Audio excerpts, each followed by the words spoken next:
Mr. Mira, Chief Partner at KPMG, and his colleague partners at KPMG, members of the business community, ladies and gentlemen. Let me first thank KPMG for inviting me here today.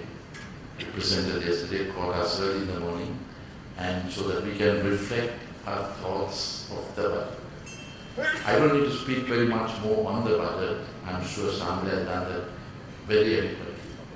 My only two things, corrections that are there is the 7.5% on the panel, and also anybody who is having shares in the stock exchange, where 15% and plus, has a right to have a vote seat, a minimum, depending on the ratio that you vote. So those are the only two things that have not been addressed. The rest of it is all covered. Now, as we asked, when she has displayed it so well, what have I got to mention? But he told one thing very significant, the thinking behind the budget. As you know, on the 8th of January, President Maithripala Sirisena was elected as the President of the country. On the 17th of August, we had Prime Minister Ranil Wickremesinghe being re-endorsed as the Prime Minister of this country. Between the two of them, you could see that there is a new political culture in this country. With that, we not only addressed the domestic issue, we also took the attention of the world attention in Sri Lanka, from the world in Sri Lanka, and together we have charted a new course. Now when that happens, we Sri Lanka has to basically position ourselves to take maximum advantage of this new political culture. Now coming to the next available opportunity was the budget. So the budget was an ability to showcase ourselves, able to reflect the economic activities that can be taken advantage of this new political journey.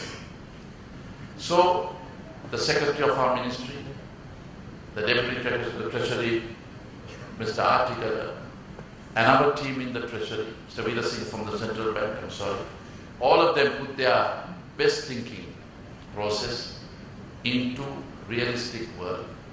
We got all of yours spoken. I must say, I'm extremely happy with 1,488 proposals, with face-to-face meetings with many, and we were able to take up as to what the private sector is thinking into government policy meetings.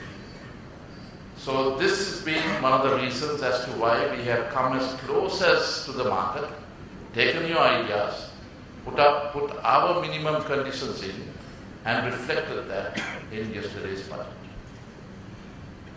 You know, the GDP is composed of the service industry, almost 55% of that. So we have looked at the best case possible, where we can enhance what is good for the country, downplay which is not all that significant and worthwhile for the country. We made agriculture a thrust industry because we believe that it is underplayed. We need to have a much more focus on the agriculture. We are trying to revolutionize the agriculture sector by having agriculture going to agribusiness by 2020 and having an industrialization approach through the agriculture and then the industry by itself. So that has been the fundamental thinking of how to kickstart the economy. We saw our revenues dropping drastically. Our fiscal policy is not in line with the real requirement of the country, as well as the governing at its lowest end. Private sector using political patronage at its worst, and basically creating a huge lacuna that needed to be corrected. So what we did was amalgamated all the loopholes, motivated the business sector to its best. What more can we give?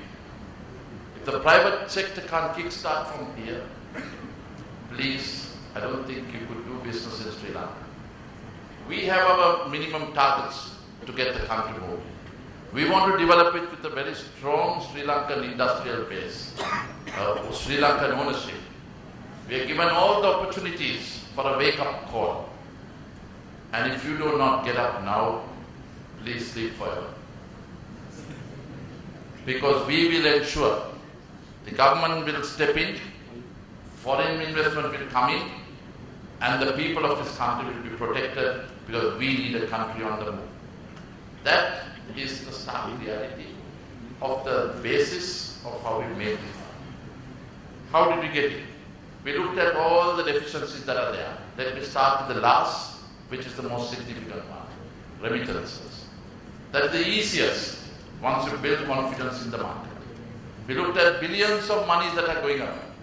We are housed here at a doorstep to the sun, which has 1.5 million people in this world, which is almost 23% of the world population.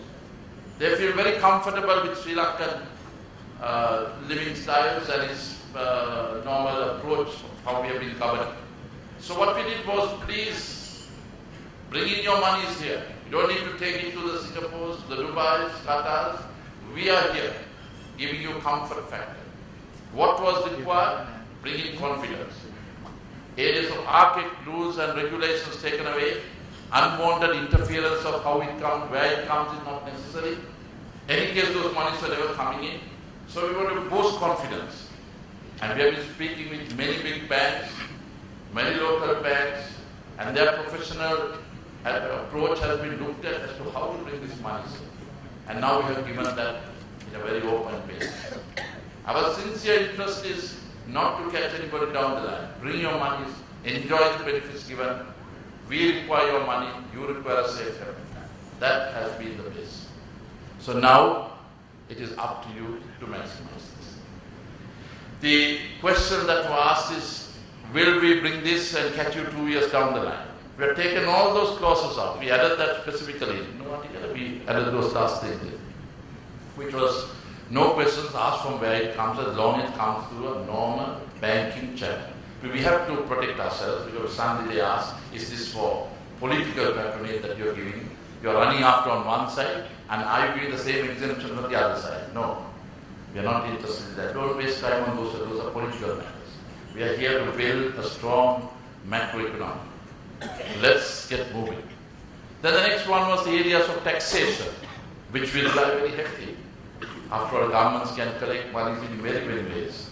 One is printing, one is the areas of selling your assets, one is the areas of taxation, the other areas of loans, and the easiest way is the taxation which we basically looked at.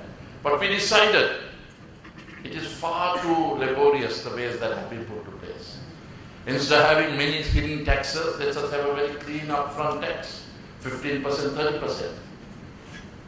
Nobody would have ever dared that we will reduce the pay to 2.4 million a year. In a matter of fact, even when we are making the policies, people are questioning and looking at us, are we crazy? He is a captive source, why are you losing it? No. I think we are overtaxed our people. We need to give, especially the private sector, because the government sector is spoiled on many areas. They give that, this and the other. I don't think that is correct, but that is the impression created. Today we have corrected that. We have given the private sector what they deserve. Now don't have two books. You get caught, don't come back for any leniency at all because you'll be dealt very strictly. In Singapore there is no nonsense. And you emulate, say, how well is happening in Singapore. Now let's start how well is happening in Sri Lanka.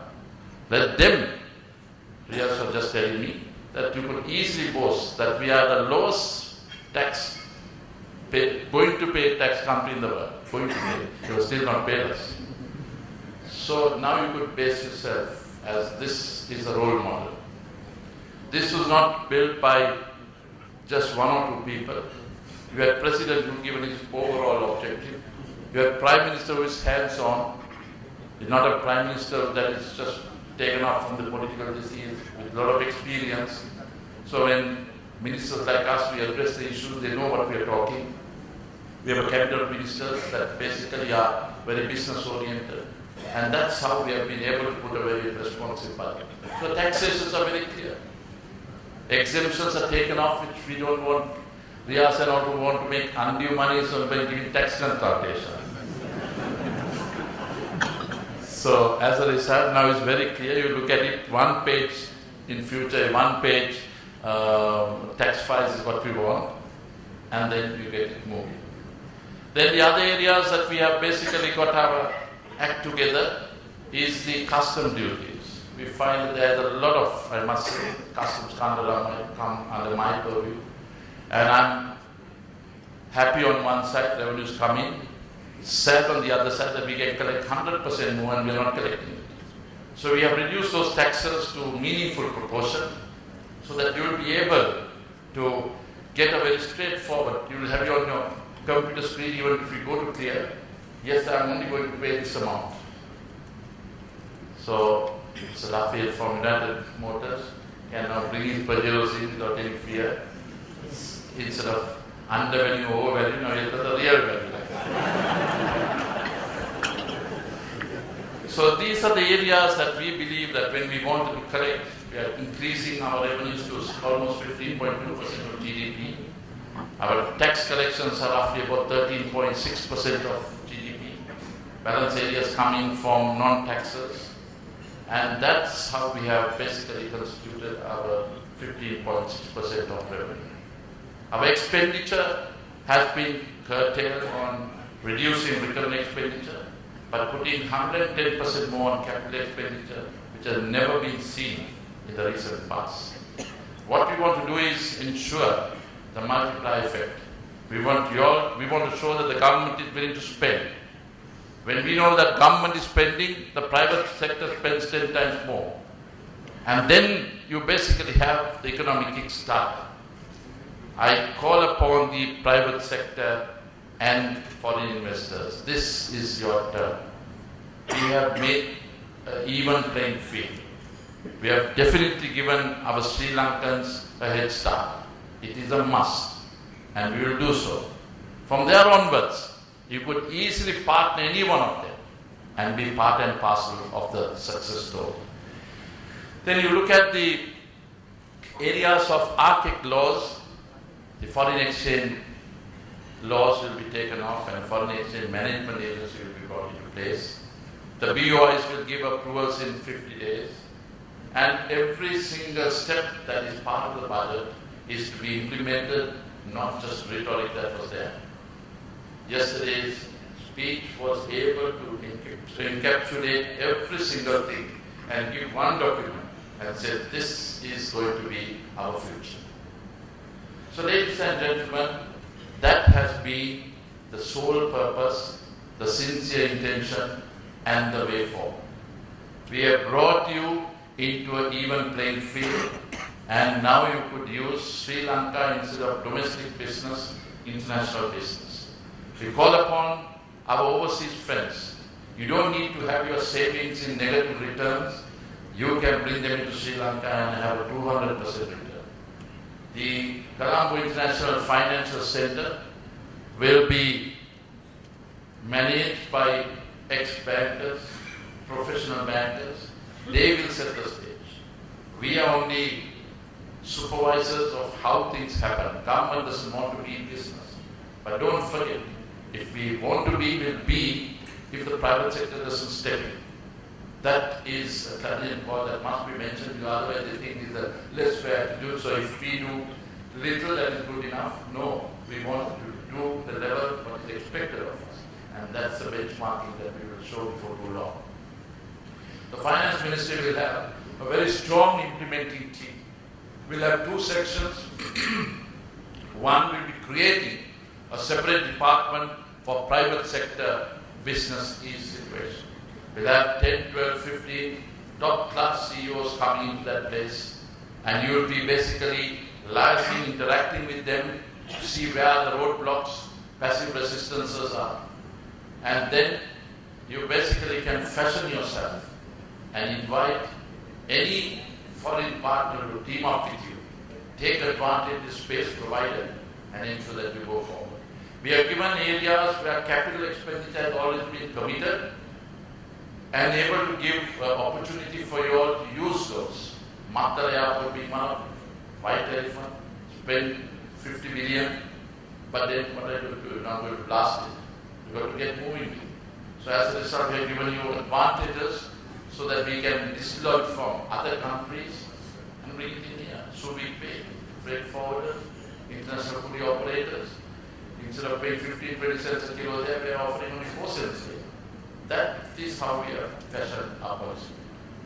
So I'm sure we have not covered everything, but we have given a good head start, covering almost 85 to 90%. We don't think that we are a government that knows it all. We will learn with you all.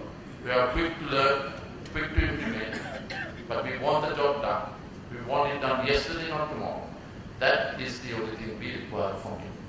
So ladies and gentlemen, I don't think I need to say anything more than that. Is to motivate you all, to stand with you all, move along with you all, and ensure that we get Sri Lanka back to its glorious days. When we got our independence, they will look at Sri Lanka and saying, we are just next to Japan, which was $47 per capita. Today we are 3,900, and where is Malaysia, where is Singapore, where is even little Maldives ahead of us? Let us in the next 3-4 years catch up with lost time and have to say Sri Lanka is on the move. So thank you very much, Leah, for inviting me here today. And I'm sure you'll have questions, can feel the team that is with us. And let's make this a real takeoff more, because we can't afford to wait any longer. Private sector, please wake up to reality. Now it is more. Thank you.